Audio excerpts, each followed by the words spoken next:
Hi everyone, my name is Kyle and this is all about my math kit. So we're going to start off by looking at my three standards and then I'm going to go over what's going to happen over the 3-day period that I'll be teaching to these standards in the classroom. We'll look at some of the objectives that I have planned out for each day and take a look into the manipulatives, go over some modifications and accommodations, and at the end of the video we'll go over the assessment. So first and foremost, my math standard that this kit is focused on is explore coins like pennies, nickels, dimes, and quarters, and then begin identifying pennies and dimes. The ELA standard, tied into that, is to make connections between self, text, and the world. And finally, the social studies standard is to describe an event in their life. Without further ado, let's take a look at this math kit.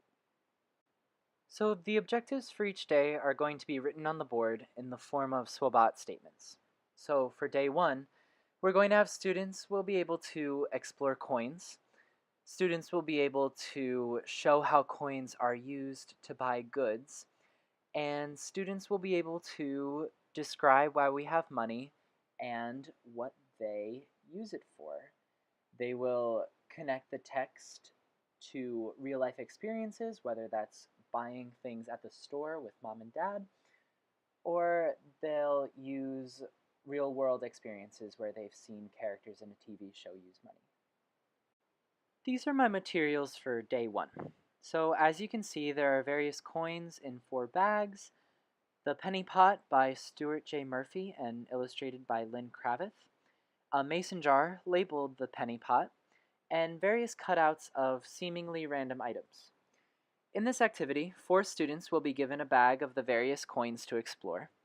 As I read the story, in which a girl collects money to be able to afford a face paint, the students will hand the coins that they have to another student who will be assigned the role of seller. And the seller will give them the picture that correlates with the face paint design that a character gets in the story. So, for example, one of the characters gets a face paint of a purple star on her face, and so the student who is handing off the money to the seller during that portion of the story will be given the purple star. Whenever a character puts money in the money pot in the story, a student will put some coins in our money pot. We will have discussions about what money is and why we have it, and students will share personal experiences of using money at home. Some modifications and adaptations to include in this activity are have children with disabilities simply explore the coins and not pass it on to the seller, and have children who are gifted count out the coins they are given to the seller as they are giving it to them. In day 2, students will be able to identify Lincoln and FDR, who are on the penny and the dime. They'll be prompted to notice some characteristics about each of these presidents. And then students will be able to describe characteristics of pennies and dimes to help fill out our anchor chart. These are some of my manipulatives for day 2, and each student will also be given a handful of just pennies and dimes, so no quarters and nickels. They will have a few moments to discover characteristics about the coins and talk with their neighbor about what they have noticed. The anger chart would be something that I would pull up on the smartboard to write on, or even a larger piece of poster paper, but this is an example of what that would look like. On our anger chart, we would write similarities and differences between pennies and dimes, and general characteristics such as the penny is brown and the dime is smaller than the penny. Some modifications that I would include is that for gifted students, I would also incorporate nickels and quarters into the mix, and see what characteristics they could come up with and notice about those, as well as similarities and differences between all 4 of the coins. By the end of day 3, students will be able to pick out pennies and dimes from a pile of coins and sort them into their respective jars.